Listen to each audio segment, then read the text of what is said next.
उड़ीसा के बालासोर में हुए भयानक ट्रेन हादसे में अब तक 280 से अधिक लोगों की जान जा चुकी है। 3 ट्रेनों के टकराने की इस भीषण दुर्घटना ने सारे देश को झकझोर कर रख दिया है। इस हादसे पर हर पल नई अपडेट आ रही है, लेकिन जो सवाल सबके जहन में है वो ये है कि आखिर 3 ट्रेनें एक साथ कैसे टकरा गई, इतनी बड़ी लापरवाही हुई कैसे। रेलवे सूत्रों से जो जानकारी सामने आई है वो हम आपको बताते हैं। रेलवे के वरिष्ठ आधिकारिक सूत्र बताते हैं कि ये दुर्घटना सिस्टम कोलैप्स का नतीजा है। ये दुर्घटना इतनी भयावह नहीं होती अगर सिस्टम काम करता। रेलवे सूत्रों का कहना है कि कोलकाता के शालीमार से 12,841 कोरोमंडल एक्सप्रेस तय समय पर चल रही थी।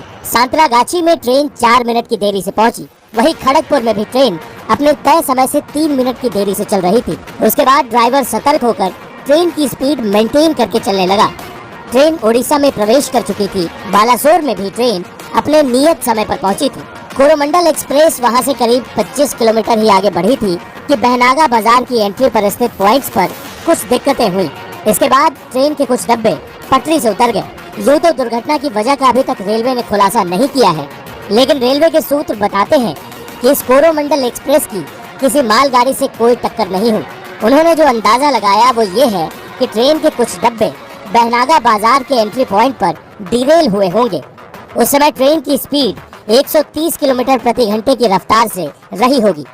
ऐसे में पटरी से डब्बे उतरने पर भी उनका 400 से 500 मीटर तक बढ़ते जाना आम बात है। इस बीच कोरोमंडल एक्सप्रेस के कुछ डब्बे लूप लाइन और दूसरी मेन लाइन पर आ गए। उसी समय बगल के लूप लाइन पर मालगाड़ी खड़ी थी। उसी मालगाड़ी पर कोरोमंडल एक्सप्रेस के डब्बे चढ़ गए।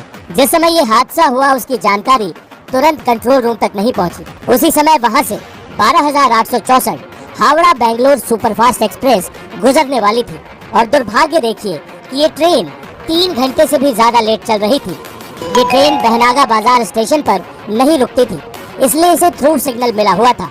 और फिर ये ट्रेन 130 किलोमीटर की रफ्तार से चलती हुई डिरेल हुई कोरोमंडल एक्सप्रेस से भिड़ गई। इस ट्रेन के एक तरफ डिरेल कोरोमंडल एक्सप्रेस तो दूसरी तरफ लूप लाइन में मालगाड़ी खड़ी थी, यानी इस ट्रेन के डब्बे दोनों ट्रेनों के बीच से टकराते हुए गुजरे।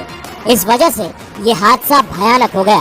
दोनों एक्सप्रेस ट्रेनों की भिड़ंत में ट्रेनों की करीब 17 बोगियां पटरी से उतर गईं। इस हादसे में अब तक 280 से अधिक लोगों के मरने की पुष्टि हो चुकी है।